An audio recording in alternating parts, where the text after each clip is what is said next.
하나님께서 우리 계시는 말씀 같이 보겠습니다. 사무엘상 3장 6절에서 11절까지 말씀입니다. 사무엘상 3장 6절에서 11절까지 말씀 제가 받들어서 읽겠습니다. 여호와께서 다시 사무엘을 부르시는지라 사무엘이 일어나 엘리에게로 가서 이르되 당신이 나를 부르셨기로 내가 여기 있나이다 하니 그가 대답하되 내 아들아 내가 부르지 아니하였으니 다시 누구라 하니라. 사무엘이 아직 여호와를 알지 못하고 여호와의 말씀도 아직 그에게 나타나지 아니한 때라. 여호와께서 세 번째 사무엘을 부르시는지라 그가 일어나 엘리에게로 가서 이르되 당신이 나를 부르셨기로 내가 여기 있나이다 하니 엘리가 여호와께서 이 아이를 부르신 줄을 깨닫고 엘리가 사무엘에게 이르되 가서 누웠다가 그가 너를 부르시거든 내가 말하기를 여호와여 말씀하옵소서 주의 종이 듣겠나이다 하라 하니 이에 사무엘이 가서 자기 처소에 누우니라. 여호와께서 임하여 서서 전과 같이 사무엘아 사무엘아 부르시는지라 사무엘이 이르되 말씀하옵소서 주의 종이 듣겠나이다 하니 여호와께서 사무엘에게 이르시되 보라 내가 이스라엘 중에 한 일을 행하리니 그것을 듣는 자마다 두 귀가 울리리라. 아멘. 하나님 말씀입니다. 오늘은 성령님의 인도하심에 대해서 하나님의 음성을 성령님의 인도하심을 깨닫고 듣는 것에 대해서 같이 말씀 나누고 싶습니다. 어떤 사람의 말에 대해서 귀 기울이는 태도를 통해서 누가 더 힘이 있느냐, 누가 이 관계를 주도하고 있느냐가 드러나는 경우들이 있습니다. 이걸 주도권, 헤게모니라고도 이야기하는데 예를 들어 이런 경우가 있습니다. 제가 안산일대학이라는 대학에서 채플인도를 한 1년 정도 한 적이 있었습니다. 채플인도 아이들이 청년들이 들어와서 수업 시간으로 인정되는 예배를 드리고 그곳에서 제가 이제 설교를 하게 되는데 참담했습니다. 정말 참담했습니다. 제가 설교를 영 이상하게 하지만은 않는데 그리고 청년들 설교는 나름 열심히 준비해서 가는데 들어오자마자 일단 딥슬립 모드로 일단 깔고 시작을 하거나 레포트 쓰고 신문 보고 평소 때 학부 보지도 않으면서 학보 뭐 접고 뭐 계속 이렇게 하고 뭐 한 300명 들어와 있어도 제 말을 제대로 설교를 예배를 제대로 듣는 사람이 뭐 다 이렇게 설교하다 세보지는 않았지만 대충 10명, 20명 한 10%가 되지 않는 진짜 뭐 쉽지가 않더라고요. 그게 제 마음이 간절해지는 거예요. 이렇게 하나님께서 이 청년들에게 주셨던 말씀이 좀 제대로 전달됐으면 좋겠다. 그런데 그 말을 듣는 사람들은 영 이제 뭐 말씀 뭐 열심히 이렇게 소리를 지르시네. 혹은 뭘 준비 많이 하시네. 뭐 영상 같은 거 많이 준비하시네. 수고는 하네 이런 느낌으로 이렇게 보는 그런 것들이 있죠. 근데 제 경우에 거꾸로 이런 경험도 있었습니다. 군대를 처음 가니까 군대에서 여러 사람들이 이야기를 하는데 무슨 말인지 못 알아듣겠는 거예요. 뭐라는 거야 지금. 그러니까 이게 말이 되게 조교들의 그런 말투들이 있거든요. 처음에는 그게 적응이 안 되는 거예요. 두 번 물어볼 수도 없고 하는 대로 대충 따라가는데 그러니까 저게 무슨 말을 하는지 한 방에 잘 알아들어야 한다. 이런 간절함이 저한테 생기더라고요. 자대 배치 나서는 더 했습니다. 자대 배치 나고 나니까 이제 저 상관들이 저한테 이야기를 해주는 사람들이 이제 미군들이었거든요. 그러니까 이제 한 번 얘기하고 끝나는 거예요. 영어 듣기 평가는 2번 얘기해 주는 경우도 있는데 갑자기 전화 와서 자기 혼자서 막 얘기한 다음에 그걸 뚝 끊어버리는 거예요. 뭐라는 거야 지금. 다시 전화해가지고 거꾸로 해서 이 사람한테 확인할 수도 없고. 그러니까 제 마음이 이 사람이 하는 말을 알아듣기 위해서 정말 간절해지더라고요. 말을 하고 그 말을 알아듣기 위해서 노력하는 거, 혹은 이 말이 전달되기 위해서 이거 소통한다고 하잖아요. 이 소통을 반드시 가능하기 위해서 누가 더 간절하느냐에 따라서 갑과 을이 결정됩니다. 그거 아세요? 갑과 을이 결정됩니다. 첫 번째 제가 채플에서 이렇게 간절히 이야기하고 하려고 할 때 딱 봐도 누가 갑의 역할을 하는지 아시겠습니까? 듣는 사람들이 사실은 제가 오히려 간절한 마음으로 전하려고 하고 그렇게 하죠. 거꾸로 군대에서 이렇게 들어보면 누가 갑의 역할을 하고 있죠? 말하는 사람이 이제 갑의 역할을 하고 있죠. 듣는 사람이 막 간절해져서 저 무슨 말하는지 한 방에 알아듣고 한 방에 이렇게 이끌어 가게 된다. 그래서 두 사람 사이에 누가 이 소통을 내가 완전히 이렇게 잘 할 수 있어야 돼. 내가 말을 전달되든지 말을 알아듣든지 이 소통이 잘 돼야 돼. 이거에 누가 더 간절한 마음을 갖고 있느냐에 따라서 갑과 을이 결정되는 경우들이 있더라. 똑같은 마음으로 주님과 우리가 말씀을 나누고 주님께서 우리에게 어떤 뜻을 전하려고 할 때 누구에게 간절함이 더 있을까요? 예를 들어서 내가 지금 주님께서 뭔가 말씀을 하시는데 내가 말씀하시는 것을 못 알아듣기 때문에 막 간절해. 한 방에 알아들어야 될 텐데 이런 마음이 있는지, 아니면 거꾸로 하나님께서 두 번, 세 번, 네 번 계속 말씀하셔도 뭐라는 거야 이게 뭐 그냥 이렇게 그냥 쭉 알아듣고 가는 것인지. 우리는 아니라고 이야기하지만 그런 사소한 행동처럼 보이는 일들을 통해서 관계 사이에 우리가 위계라고 하잖아요. 주도권, 하이라키가 나오고 위계가 딱 드러나요. 주도권이 나와요. 우리는 말로 주님께서 하시면 뭐든지 다 듣고 주님 사랑합니다라고 이야기하지만 태도 하나로 싹 드러납니다. 하나님 뭐라 말씀하셔도 내가 그 말씀에 대해서 어떻게 반응하는지 그거 드러나게 되거든요. 제가 예전에 다큐멘터리에서 양반가의 모습을 다큐멘터리로 이렇게 찍은 것을 봤습니다. 되게 인상적이었어요. 아버지가 한 80에서 90 정도 가까운 한학자셨습니다. 한학자. 그러니까 진짜 유학을 하셨던 한학자. 그래서 상투를 이렇게 트셨는데 상투 이제 머리가 많이 없으신 거예요. 그래서 상투가 진짜 좀 딱하게 이제 90이 넘으셨으니까 이 뒤에 진짜 가운데 머리가 좀 없으셔가지고 그게 좀 뒤쪽에 이렇게 가 있더라고요. 이제 70 그러니까 90에 가까운 할아버지. 그리고 그 아들이 같이 살았어요. 이 한옥집에. 아들은 60에서 한 70 정도 조금 안 되셨던 그런 나이신 것 같아요. 그리고 아들들은 손주들이죠. 손주와 증손자들은 이 할아버지 60대 중반이 넘는 요 할아버지의 용기와 결단으로 인하여서 도시로 가서 사시는 거예요. 자기 아들들, 자기 종손들은 도시에 갈고 아버지랑 이 늙은 아들이 둘이 같이 사는데 이제 다큐멘터리를 하면서 이제 그 일상을 보여주는 거예요. 그래서 이제 그분이 살고 있던 군수가 이렇게 왔는데 나라님이 왔다고. 그러니까 이제 그 임금님의 관리가 왔으니까 그냥 받으면 안 되고 의관 정지하고 의관을 다 차려입고 갓쓰고 그리고 오셨을 때 서서 맞이하고 다 뭐 이분은 분명히 이제 안부 전화로 왔는데 그런 안부 전화를 다 하고 그리고 안부 다 전화한 다음에 가실 때까지 동구마대 가서 인사하고 그렇게 하는 거였대요. 조선시대 때. 뭐 그렇게 하는데 그 와중 중에 뭐가 제일 인상적이었냐면 아들이 설날을 맞아서 이제 봉투를 준비하더라도 아버지가 10,000원 준비하면 이 아들은 더 돈이 있건 없건 5,000원 넣는 거예요. 그런데 늙은 아버지가 기침하셔서 일을 쉽게 뭐 얘기하려고 부르잖아요. 근데 이 아들이 엉덩이를 땅에 붙이지 않고 앉는 거예요. 우리가 그거 조자 앉는다고 그러나요? 이렇게 주저앉는데 이렇게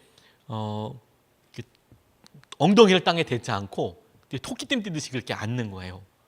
그렇게 앉아서 아버지가 하는 얘기를 조곤조곤 듣고 아버지 괜찮으세요? 어떻게 하십니까? 이렇게 확인을 하더라고요. 근데 그 이유를 설명하는데 이유가 기가 막혔습니다. 아버지가 말씀하시면 즉각 일어나서 그거 하려고 즉각 달려가서 그 일을 하려고. 그래서 거의 70이 다 된 할아버지가 90이 다 된 아버지 앞에 엉덩이를 땅에 붙잡고 조자 앉아서 말씀을 다 듣는 거예요. 그리고 벌떡 일어나서 아버지가 뭐 갖고 와라, 뭐 해라 이러면 이제 그거 일을 하려고. 주인이라고 내게 어떤 소중한 사람이라고 더군다나 내게 무엇이든지 시킬 수 있는 사람이라고 생각되는 분이 이야기할 때 드러나는 태도가 그냥 확 드러나게 되더라고요. 그거 하나만 생각해도 우리가 왜 성령님의 음성에 대해서 잘 못 듣는지 알 수 있지 않을까요? 그냥 우리가 답답하고 어렵다라고만 생각을 하지만 그건 우리의 상태일 뿐이고 우리 마음이 사실은 갑의 위치에 서서 하나님 뭐 급하신 말씀하시겠지, 뭐 2번, 3번 말씀하시겠지, 이런 태도로는 사실 전혀 들리지가 않죠. 들으려고 노력하지 않으니까요. 근데 반면에 하나님께서는 우리의 그런 연약함을 아심에도 불구하고 항상 간절하게 말씀하시는 것 같아요. 알아듣게 하기 위해서 2번, 3번, 4번 말씀하신다는 생각이 들었습니다. 오늘 본문 말씀에 나오는 사무엘에게도 사실 그렇죠. 안타까운 모습이라고 이제 생각한 게 뭐냐면 사무엘이 못 알아들어요. 그랬더니 2번, 3번, 4번 말씀하시는 거예요. 사무엘아, 사무엘아 라고 부르시는 거죠. 물론 기분이 나쁘셨던 것 같지는 않아요. 사무엘에겐 이것이 첫 번째 시간이었거든요. 근데 그럼에도 불구하고 하나님께서 반복하여 말씀하시고 이끌어 오시더라. 최근에 저희들이 에스겔서 묵상하고 있는데 에스겔서에서도 끊임없이 반복해서 말씀하시더라. 그런데 가만히 그때 태도를 보면 하나님께서 경고하시고 말씀하시는데도 그 말에 커뮤니케이션이 일어나고 있는 장소에 갑은 항상 이스라엘 백성들처럼 이어서 팔짱 끼고 얘기하든지 말든지 하시든지 뭐 무슨 얘기에 대해서 하든지 이런 태도를 가지고 있더라. 절대 변하지 않더라 하는 것이죠. 우리 마음을 점검해 보면서 들어가는 게 되게 중요하겠다고 싶어요. 하나님의 말씀을 더 분명히 듣기 위해서, 성령님께서 우리에게 인도하시는 것을 우리가 붙잡기 위해서. 주님 말씀이 잘 들리지 않는다면 되게 두 개의 경우가 있는 것 같아요. 첫 번째는 말씀하신다는 것을 그 자체를 잘 믿지 않는 경우들이 있습니다. 오늘 본문의 6절에서 8절까지 말씀에 여호와께서 다시 사무엘을 부르시는지라 사무엘이 일어나 엘리에게로 가서 이르되 당신이 나를 부르셨기로 내가 여기 있나이다 하니 그가 대답하되 내 아들아 내가 부르지 아니하였으니 다시 누우라 하니라. 사무엘이 아직 여호와를 알지 못하고 여호와의 말씀도 아직 그에게 나타나지 아니한 때라. 여호와께서 세 번째 사무엘을 부르시는지라 그가 일어나 엘리에게로 가서 이르되 당신이 나를 부르셨기로 내가 여기 있나이다. 사무엘이 아직 말씀도 그에게 나타나지 않았고 여호와도 알지 못해서 자기를 부르고 있는 하나님에 대해서 알지 못했다. 그런 경험이 없기 때문에 하나님께서 하시는 일에 대해서 잘 모르더라. 이런 경우에 훈련이 필요하고 듣는 것이 필요하죠. 그렇게 이야기하는 것이 필요합니다. 그런 훈련들이 분명히 있어야겠다는 생각이 듭니다. 사무엘이 자신에게 말씀하시는 건 몰랐듯이 이런 거에 대해서 되게 생소하신 분들이 계세요. 그래서 하나님의 음성을 듣다니요, 그거 너무 신비적인 거 아닙니까? 라고 이야기할 때 이것을 우리가 육성으로 사랑하는 아들아, 사랑하는 딸아 이렇게 들려오는 음성이라고 생각하는 경우들이 대부분이세요. 신비적인 것으로 그렇게 들으시는 분도 있다고 들었는데 하나님께서 말씀과 기도 가운데 그리고 환경과 교회를 통해서 하나님께서 여러 가지 말씀으로 우리에게 확신을 주십니다. 그런데 이것에 대해서는 이제 따로 자세히 설명해야 될 테지만 적어도 우리가 그렇게 경험이 없다면 마음을 이것에 대해서 조금 열고 하나님께서 말씀하셔. 이것에 대해서 그냥 문을 닫아놓고 있는 것이 아니라 그럼 내가 이것에 익숙해져야지, 말을 들어야지. 그런 마음의 이끄심이 되게 중요한 거라는 것을 우리 인정해야 한다는 겁니다. 저 훈련 나갔을 때 처음에 군대 갔을 때 너무 어려움을 많이 당했어요. 어려움을 많이 당한 게 뭐냐면 영어 실력이 없으니까 어려움을 누릴 수밖에 없겠죠. 앞에 나와서 미군들이 와서 막 혼자서 얘기하고 그냥 가요. 그러면 카투사들이 모여서 회의합니다. 저 무슨 얘기한 거예요? 저 지금 그러고 다 이제 모인 거예요. 앞에서 인사계가 뭐 와야야야야야 막 이러고 이제 막 월월월월월 그러고 그냥 가요. 두 번 얘기해 주지 않습니다. 다 미군들이 거의 대부분이니까 90%가 미국 사람들이니까 막 얘기하고 가요. 그러면 이제 카투사들이 조용히 모여서 무슨 얘기를 한 것 같아. 의견을 이렇게 조합해서 무슨 단어를 얘기했으니까 우리가 착하지. 주로 계급이 많이 차면 이제 압니다. 이게 어떤 건지. 저는 고참들이 그렇게 얘기해도 그런 날이 올까? 이게 싶었어요. 심지어 저는 공부 열심히 하고 갔거든요. 그럼에도 불구하고 무슨 말인지 진짜 모르겠더라고요. 근데 저도 나중에 인식하고 깜짝 놀랄 때가 있었어요. 지금이야 그렇게 영어 실력이 안 되지만 상병 넘어선가 아침에 갑자기 누가 문을 막 두들기는 거예요. 그래서 딱 했는데 이게 비상이 걸렸다는 얼럿이라고 그러거든요. 오늘 비상이 걸렸고 언제 어디까지 뭘 가지고 어디에 와서 모여서 뭐 어떻게 한다 막 이 얘기를 막 하고 가는 거예요. 그런데 제가 거기 이렇게 옷을 주섬주고 거기 가 있더라고요. 그래서 제가 너무 신기하다고 생각했어요. 그 새벽에 1시 때 2시에 막 자고 있다가 분명히 미국 사람이 와서 얘기했을 텐데 근데 그걸 제가 어떻게 알아듣고 거기 가 있어 그걸 갖고 서 있는 거예요. 그래서 이게 되는 거구나. 가능한 거구나. 하나님 말씀이 처음에는 이거 어떻게 들어야 될까? 이게 가능이나 할까? 그런데 어느 순간에 하나님께서 우리의 삶을 인도하시고 이끌어 가세요. 이런 기대감이 있어야 된다. 근데 이것보다 오늘 우리가 나눠야 될 진짜 중요한 것 한 세션이 있어요. 그게 뭐냐면 말씀하셔도 별로 기대하지 않는 경우예요. 말씀하시는 것에 대해서 별로 기대하지 않아요. 다시 말해서 아까 서두에 말했던 대로 우리가 딱 이 커뮤니케이션에 이 소통에 갑의 위치에 딱 서서 뭐 별로 아쉬운 게 없는 거죠. 뭐 내가 뭐 하나님 말씀하시면 좋고 더 완전해지는 것 같고 아니면 뭐 그냥 뭐 하던 대로 가고 뭐 이런 느낌. 그러니까 하나님께서 하시는 것에 대해서 별로 기대하지 않아요. 오늘 본문에는 읽지 않았지만 사무엘상 3장 1절 말씀에 보면 이렇게 나와 있습니다. 아이 사무엘이 엘리 앞에서 여호와를 섬길 때에는 여호와의 말씀이 희귀하여 이상이 흔히 보이지 않았더라. 이것을 두 가지 의미로 해석할 수 있는데 이때에는 하나님께서 사람들에게 말씀하시는 기회가 거의 없었다라고 해석할 수가 있어요. 두 번째로 하나님께서 그렇게 말씀하셔도 많은 사람들이 알아듣지 못했다라고도 적용하고 이해할 수 있거든요. 그러니까 사람들이 하나님 말씀하셔도 별로 그 필요성에 대해서 생각하지 않는 거예요. 여러 이유가 있겠죠. 몇 가지 이유 중에서 첫 번째는 뭐 이런 게 있을 것 같아요. 하나님 이 일에 대해서 말씀하시는 것에서 들을 수 없다라고 생각하는 경우. 직장을 생활하면서 오랫동안 이렇게 돼 왔는데 이 일에 대해서는 잘 모르겠다. 간절한 마음이 없는 것도 아니고 있는 것도 아니고. 그러다 보니까 하나님께서 내게 어떻게 이야기하셔도 내가 이것에 반응하거나 하나님께서 지금이 변화의 때라고 이야기하시는 것에 대해서 잘 반응하지 못해요. 이 하나님 말씀인가? 하나님께서 이렇게 말씀하시는 것이 맞나? 라고 혼자서 떠올리게 되고 넘어지는 경우들이 대부분이죠. 릴리 톰린이라는 분이 연극 대사에서 왜 우리가 하나님께 말할 때는 기도한다고 하면서 하나님께서 우리에게 말씀하셨다고 하면 정신분열증이라고 하는가? 왜 하나님에게는 수신기만 있고 마이크는 없는가? 이런 대사가 있어요. 왜 하나님께는 수신기만 있고 마이크는 없다고 생각하냐? 하나님께서 왜 일에 대해서 말씀하시지 못한다고 생각하냐? 하나님께서 이 주제와 이 문제와 이 어려움에 대해서 그렇게 많은 말씀을 들으셨다면 왜 하나님께서 한마디도 할 말씀이 없다고 생각하느냐? 하나님께서 적어도 한마디 하고 싶으시지 않으시겠나? 그게 뭔지 알아들으려고 하지 않는다는 거예요. 자기의 분주함이나 이런 것에 대해서 잘 포기하지 않죠.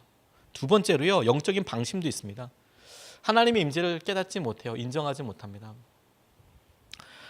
제가 한번 방송실에 들어가 본 적이 있어요. 저희 교회 말고 서남목 쪽에 방송실에 들어가 본 적이 있었습니다. 뭐 여러 번 있었지만 필립 얀시라는 분이 교회에 오셨을 때 전에도 한번 말씀드렸듯이 엘리베이터에서 딱 만났어요. 엘리베이터 딱 만나서 도망갈 수도 없게끔 유기성 목사님께서 제게 참 목사님 우리 자네 사모님한테 방송실 좀 안내해 주세요. 오늘 PPT 필립 얀시 분이 쓰시니까 저보고 모셔다 드리라고. 그래서 그냥 모셔만 드리려고 그랬더니 도망도 못 가고 거기서 같이 예배를 드리게 됐어요. 이 어색함 아시나요? 외국인과 둘이 있을 때 그 어색함을 뭐 말 시킬까 봐 계속 그냥 옆에 있는 사람들과 얘기하고 막 이래야 되잖아요.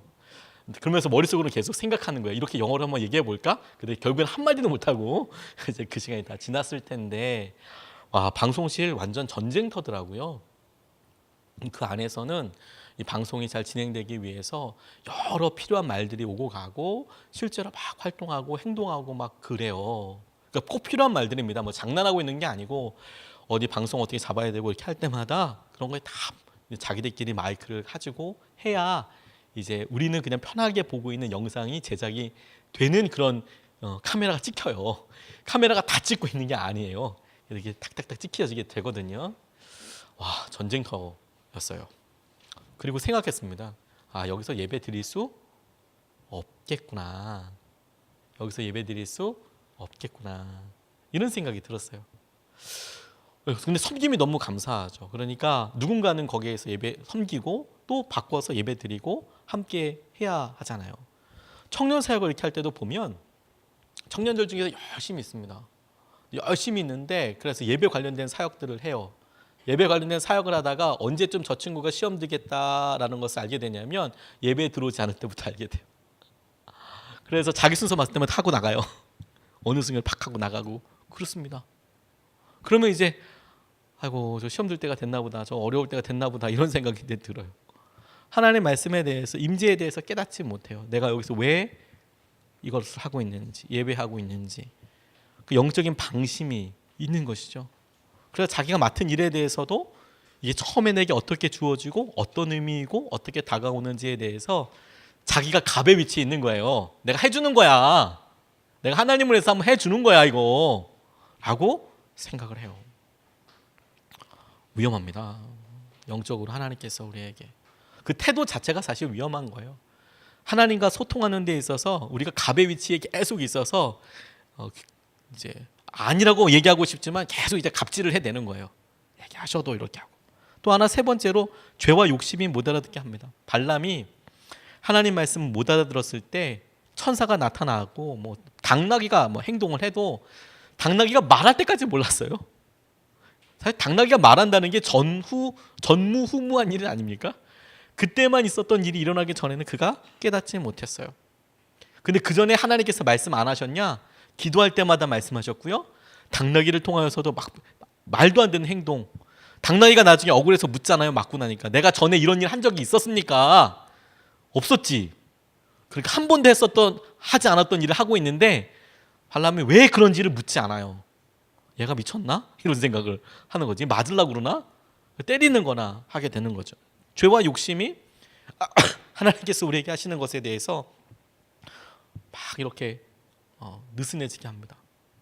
근데 이 죄와 욕심이라는 것이요, 커다란 죄, 커다란 욕심만이 아닙니다. 어느 순간에 우리의 생각과 가치관이 그게 당연한 거다라고 생각하게 해요. 그게 당연한 거다라고. 이게 젖어들어서. 제가 아는 어떤 분은 어렸을 때 부모님께서 너무나 자연스럽게, 지금은 절대 그렇지 않습니다. 지금은 절대 그렇지 않고 지금 사회에서는 그러면 안 되지만 어머니가 자연스럽게 학교 갈 때마다 하얀 봉투를 하나씩 가지고 가셨대요. 그래서 이제 인사하는 거죠. 뭐 바카스 값입니다.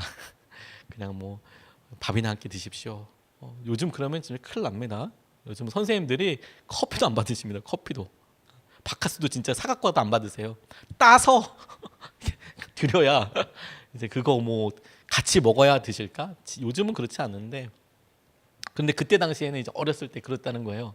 선생님들이 이렇게 봉투를 이렇게 하면 그냥 그걸, 선생님도 그때 당시에는 선생님을 정말 되게 존귀하게 여기고 존경하고 그랬을 때니까 그걸 뭐 다른 의도라기보다 그냥 순수한 마음으로 받으시는 경우도 있었던 것 같아요. 그런데 나중에 이 분이 이야기하시는 게 뭐냐면 자기는 그게 너무도 당연하다고 생각했다는 거예요. 그렇게 봉투를 가져가는 게 그 자녀가 선생님 만나러 갈 때 그렇게 가져가는 거지. 그리고 사업을 할 때도 보니까 부모님들이 사업할 때 보니까 이 부모님이 이렇게 봉투를 이렇게 가져가더라는 거예요.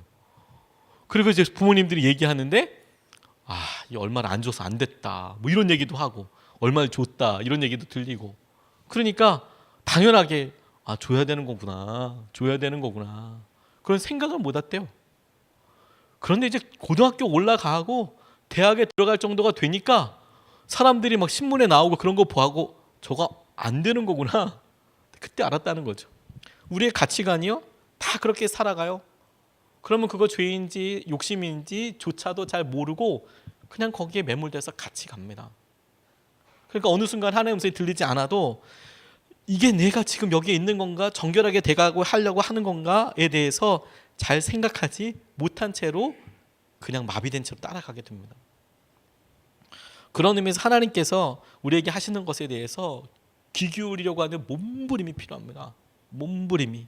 하나님의 음성이 들리지 않는다고 생각하게 될 때, 저는 제 개인적으로 하나님 말씀이 간절해질 때가 있습니다.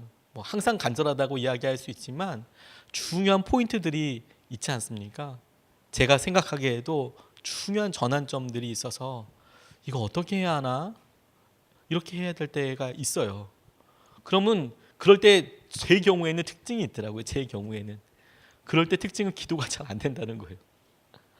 기도가 잘 안 된다는 게 뭐냐면 기도를 안 한다는 게 아니라 하나님께 기도드렸을 때 제 안에 드는 여러 확신들, 하나님께서 제 안에 주시는 확신의 찬양들, 이런 것들이 명확하거든요. 기도하면 하나님께서 이거 역사해 주시겠다, 하나님께서 이렇게 하시겠다라는 것이 명확할 때가 있어요. 너무 감사하죠. 분명하니까. 그런데 정작 정말 중요한 시기다라고 이야기할 때 간절하게 주님 앞에 나아가면 오히려 기도가 이렇게 막혀요. 이렇게 기도가 쭉 이어져 나가는 게 아니라 중간에 하다가 힘을 잃고 이렇게 막 되는 거예요. 저 스스로 제 느낌에. 그러면 이제 제일 첫 번째 일어나는 게 좀 쉬고 해야 되나? 일어나야 되나? 이런 생각이 드는데, 저는 그럴 때 그런 걸 여러 번 경험하다 보니까 저 나름대로 저 자신에 대한 처방이 있어요. 처방. 이럴 때는 말씀 보는 시간을 확 늘려버려요. 저 나름대로는. 저는 목사니까 가능하겠죠. 그러면 거꾸로 하나님께서 내가 하나님의 말씀에 대해서, 내가 하나님께 기도하는 것에 대해서 내 안에 확신이 없고 내 안에 하나님 앞에 나아갈 수 있는 게 없으면, 그러면 진짜 시간을 엄청나게 늘려버려요. 제가 최근에 그랬습니다. 하나님께서 주실 은혜와 마음을 누리게 해주십시오. 보게 해주십시오. 하나님, 분명한 은혜와 더 놀라운 주의 은혜를 보게 해주십시오. 그렇게 굉장히 기도하는데 그럴 때일수록 기도가 이제 힘을 받아야 되는데 이제 힘아리가 없는 거죠. 잡생각이 나고. 그래서 최근에 성경 6도 끝냈습니다. 말씀 눈이 물러지도록 읽었습니다. 물러지도록. 근데 말씀이 잘 들어오는 건 아니고 그냥 읽는 건데, 무조건 하나님 뭐든지 말씀하십시오. 근데 제가 놀라운 거 경험했어요. 제 나름대로의 노하우는 뭐냐면, 그러면 몸에 껴있는 때 찢기들, 그게 싹 사라지는 게 아니고요. 샤워 있잖아요. 샤워를 막 틀어놓은 것처럼 때를 푹 불려가지고 벗긴다는 느낌이 아니라, 물을 계속 틀어놓으면 점점 시원해지고 이렇게 내려가는 느낌?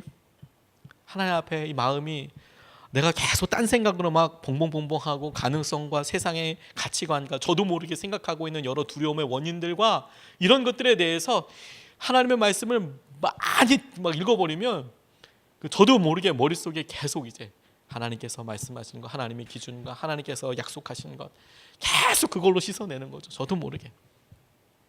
그러고 나면 신기한 게요, 그거 뭐 하는 짓일까 싶지만 결정적으로 하나님께서 말씀하시는 거 하나 두 개 남아요. 그런데 그거 하나 두 개 남아도 충분해요.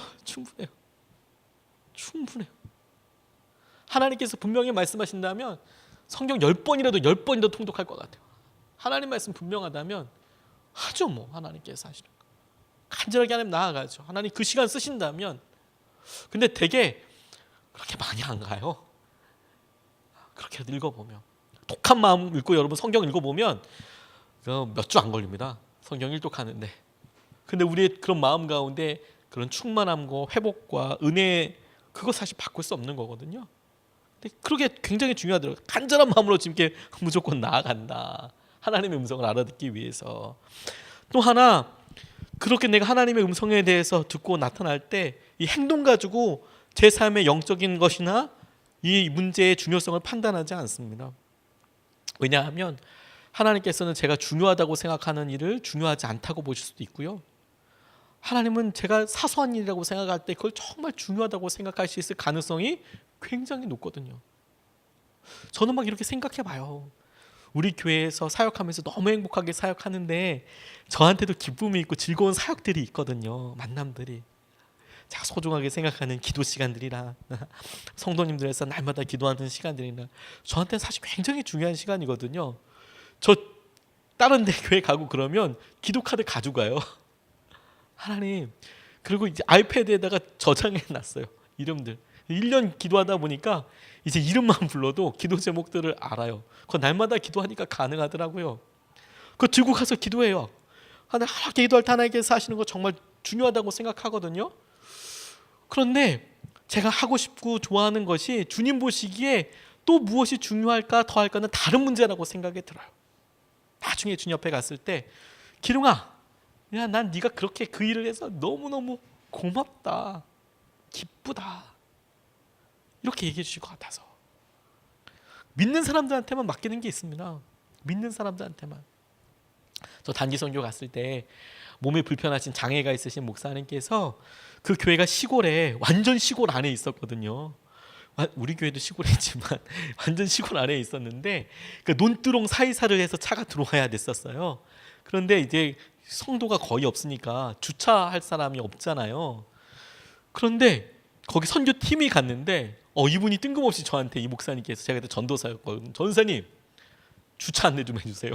이렇게 이야기하는 거예요. 제가 제일 널널해 보였나 봐요. 청년들 막 이렇게 노래 연습하고 뭐 가구관 준비 연습하고 막 이러고 있으니까 저도 맞기는 했는데 저보고 그런 얘기하더라고요. 근데 바깥에 나가서 주차몽 들고 주차하는데 진짜 행복했어요. 꼭 필요한 일 하는 거니까. 하나님께서도 하나님의 음성을 듣는다고 이야기할 때 우리가 우리의 이런 가치와 중요를 내놓는 게 되게 중요할 것 같아요. 그래서 우리는 우리 스스로 생각을 가지고 있어요. 하나님은 이렇게 이런 마음으로 하는 걸 원하실 거야. 그런데요, 하나님은 그렇지 않으실 수 있어요. 하나님께서 오히려 놀라운 은혜와 마음이라고 생각하실 수 있거든요. 모세에 대해서 히브리서에 나와 있는 말씀을 보면 기가 막힌 표현이 있어요. 모세에 대해서 그가 믿음으로 바로를 떠나서 그 왕자의 길을 버리고 믿음으로 그렇게 행했다라고 이야기 나와 있거든요. 근데 우리 다 알고 있어요. 모세가 믿음으로 행한 거 아니고 사람 죽였어요. 도망갔습니다. 자기 죽을까 봐 도망갔어요. 출애굽기에는 분명히 그렇게 나와 있어요. 그런데 히브리서에서는 뭐라고 나와 있냐면 믿음에 대해서 이야기하면서 그게 믿음이었다라고 이야기를 하는 거예요. 그 정도도 하나님은 믿음이었다고 이야기하시는 거예요. 너무 감사하더라고요. 그러니까 지금 이렇게 하나님 음성에 대해서 우리가 듣고자 할 때 간절한 마음으로 나아가되 내가 중요한 것을 판단하고 판단하지 않고 이거 올려드리는 거죠. 뭐 나는 이거 뭐 이미 내 거 아니니까. 위험은 우리가 성령의 인도를 계속 추구한다는 것은 하나님께서 우리에게 기뻐하시는 것, 하나님께서 우리에게 인도하여 주신 것을 끊임없이 귀 기울이고 준비하는 거라고 생각이 들어요. 성령님께서 왜 우리에게 자주 이야기하지 않으실까 고민해 본 적이 있거든요. 근데 저 스스로 이런 재미있는 상상을 혼자 해봤습니다. 질문하지 않기 때문에 이렇게 생각을 해봤어요. 왜 대답을 안 하실까? 질문하지 않기 때문에. 그래서 생각했어요. 많은 질문을 해보는 게 중요하겠구나. 우리는 거절에 대한 여러 생각들이 있어요. 묻는데 대답 안 하시잖아. 묻는데 대답 안 하신다면 그게 헛된 일인가요? 저는 아니라는 생각이 드는데요. 저희 딸들이 제게 많이 요구합니다. 저는 되게 좋아요. 그게 제가 아버지인 것 같고 뭐 제가 그렇다고 해서 난 슈퍼맨이야 이런 느낌이 드는 건 아니고요. 저희 딸들이 저한테 와서 이렇게 살살살살 웃으면서 아빠 이런 거 해줘 이렇게 얘기하면 저 나쁘지 않아요. 그게 괜찮아요. 전 좋아요. 기뻐요. 제가 우리 딸들의 아빠라는 게 기뻐요. 그런데요, 안 들어줄 때도 있거든요. 안 들어줄 때도 있어요. 이거 사줘. 아빠 이거 해줘. 어저께도 저희 딸 생일이어서 피곤함에도 불구하고 오늘을 놓치면 딸한테 평생 찢길 것 같다라는 위기감이 들어서 같이 갔어요. 인형을 사고 싶다고 하더라고요. 말도 안 되는 인형 앞에 떡 서가지고 이걸 사겠다는 거예요. 야, 이건 주님 오셔도 안 될 것 같은데 이건 좀 아닌 것 같아. 이건 네 등치보다 크잖아. 그리고 이건 아니야. 계속 그러는데 졸졸졸졸 똑같은 데를 갔다가 이게 지금 큰 걸 도는 게 아니고 똑같은 조그마한 매장을 진짜 30분 동안 돌았어요. 쉬지 않고. 이게 무슨 마라톤도 아니고 계속 똑같은 코스를 여기 갔다 저기 갔다 여기 갔다 저기 갔다 계속 도는 거예요. 매장을 뱅뱅뱅뱅뱅뱅뱅뱅. 그러다가 이제 결국에 설득과 이런 것들로 왜 안 사주냐 이런 억울한 것도 있었지만 그건 아니다. 그래서 가격 확 후려쳐서 그래도 저는 굉장히 사실 처음에 예산보다 조금 넘었어요. 처음에 예산은 그것도 안 하려고 그랬는데 처음에 애가 저를 아는 것 같아요. 처음에 제일 센 거 확 불었다가 그 다음에 요 정도로 참아주는 줄 알아 이런 느낌으로 제가 당한 같은 느낌도 좀 있지만 아무튼 저도 뭐 그렇게 했어요. 근데 안 들어주는 거 아니거든요. 들어요. 근데 걔가 얼마나 간절한지 제가 알아요. 그리고 진짜 뭘 좋아하는지도 알고요. 처음엔 다 사달라고 얘기하거든요. 근데 그렇게 2번 얘기하고 3번 얘기하고 10번 얘기하고 30분 얘기하니까 제가 애가 진짜 뭘 좋아하는지 알겠어요. 거기 뭐 아이템들이 많았거든요. 인형이 종류가 좀 많았어요. 근데 얘가 이거 진짜 좋아하는 거구나. 얘는 이런 걸 좋아하는데 이걸 좋아하는 이유가 이런 거구나. 그렇다면 이런 걸 해볼 수 있지 않을까? 그렇다면 아빠는 이걸 잘 몰랐는데 너 이런 거 해줄 수 있지 않을까? 내가 이해되고 그리고 더 그것에 대해서 제 의견도 생길 수 있게 되더라고요. 그래서 막 구한다는 거, 이거 달라고 구하고 질문한다는 게 하나도 그게 소용없는 일이 아니라는 것을 알았어요. 진짜 유익한 일인 거구나. 하나님께 우리가 구하고 기도하면 하나님께서 우리가 얼마나 간절한지 아세요. 그리고 하나님께서 우리 마음속에 진짜 뭘 원하시는지 아세요. 그전에도 아시지만 하나님께서 우리의 마음을, 우리의 목소리를 정확하게 인도하세요. 알게 해주세요. 뭘 두려워하는지도 아세요. 뭐에 좌지우지 됐는지도 아세요. 뭐 때문에 우는지도 아세요. 진짜 고민하는 게 뭔지도 아세요. 그러니까 구하는 거죠. 많이 구해보는 거죠. 우리가 주님의 은혜와 응답을 잘 누리지 못하는 이유는 그 하나님께 구하지 않기 때문이에요. 자, 저희 아버지 목회하실 때 아버지 세대와 단순 비교하는 것이 어렵다고는 하지만 아버지 세대에 하나님께서 참 많은 응답들을 주셨고 교회 가운데 기도하면 응답된다. 그래서 혼자서 뭐 40일씩 기도하시는 분들도 계시고 철야하시는 분들도 계시고 그런 분들이 계셨어요. 그러면 응답된다고 항상들 이야기하셨거든요. 그런데 주로 이제 그런 것들이 뭐 집이 어려우니까 뭐 이혼 문제나 이런 것들 가지고 간절히 기도하시죠. 그리고 거기에 하나님께서 주신 응답도 경험하고요. 그런데 그때 비해서 요즘 보면 상대적으로 느낌이 왜 그때는 그렇게 응답이 많았는데 요즘은 조금 덜할까라는 느낌이 들어서 고민하다가 든 유일한 이유, 깨닫게 된 이유가 뭐냐면 과거보다 간절히 구하는 사람이 적어서 저희 성도들 가운데요, 저희 교회에서 철야한다 그러면 40일 철야하겠다 그러면 기꺼이 제 키를 드리려고 할 용의가 있습니다. 여기서 주무신다고 하면 제가 제 키를 드릴 생각이 있어요. 하나님께서 주신 은혜에 대해서 반응할 수 있도록 기도의 시간이라면 언제든지 열어드릴 생각이 있어요. 어차피 기도하려고 제 건물 준비했는데요. 뭐 어차피 예배하려고 준비했는데요. 뭐 안전만 확보된다면 얼마든지 할 수 있죠. 얼마든지 할 수 있죠. 구하는 것에 따라서 하나님의 은혜와 역사심이 있더라. 그리고 이것을 구체화하기 위해서 작은 일들 속에서 연습하는 거가 중요합니다. 작은 일들 가운데. 이건 하나님께서 제게 주신 응답이기도 해요. 제게도 여러 사역의 조종들이 있지 않겠습니까?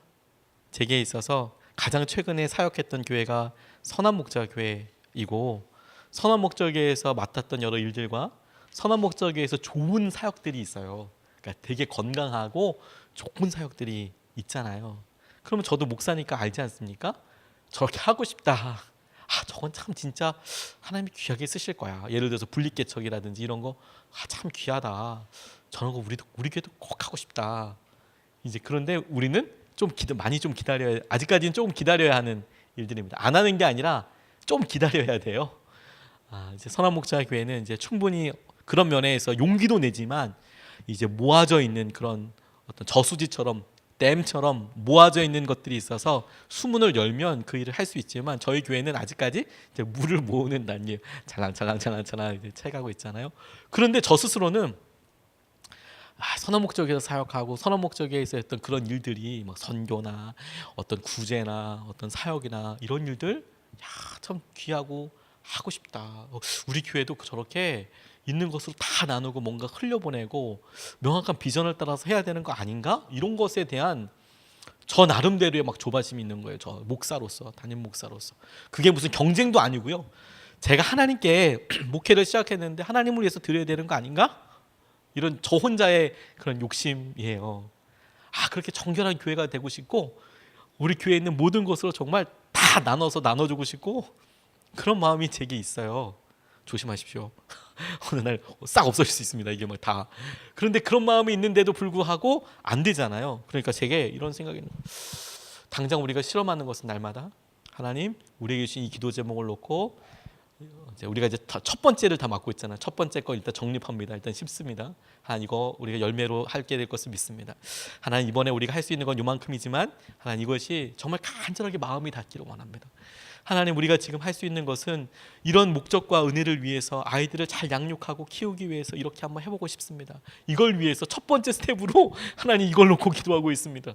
단계가 여러 남았어요. 그러니까 이거 하려고 그러면 시간이 많이 필요하죠. 그래서 제 느낌엔 단순 비교하면 이렇게 시작되는 작은 일들은 너무 작은 거예요. 그리고 완성된 사역은 너무 큰 일이고 너무 좋아 보이는 일처럼 보이는 거죠. 작은 일과 큰 일이 보이니까 저 스스로가 이게 의미가 있을까? 어떤 의미가 있을까? 라고 저 스스로가 고민하는 것을 알았어요. 근데 그거 중요하지 않더라고요.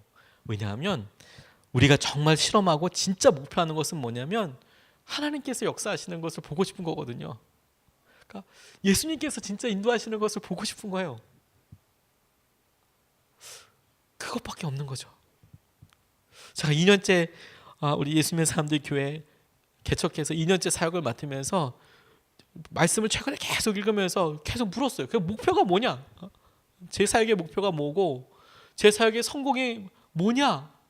라고 계속 물을 때 하나님께서 너무 명확하게 처음에는 뭐 사람들이냐 뭐 얼마가 되는 거냐 이런 게 아니라 주님 처음서부터 우리 교회 예수님의 교회가 됐으면 좋겠습니다.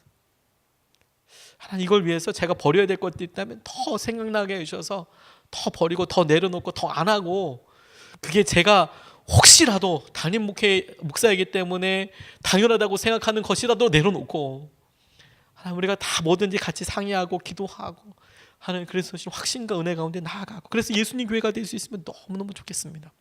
그 작은 일부터 시작하는 거더라고요. 작은 일부터. 근데 여러분 우리 삶에도 저와 여러분 삶에도 똑같지 않습니까? 주님께서 여러분들의 삶을 통째로 바꾸기 위해서 처음부터 요구하시는 일들이 처음부터 전 재산 다 팔아라. 지금 아프가니스탄으로 가라. 이런 거 요구하지 않으십니다. 굉장히 작은 일.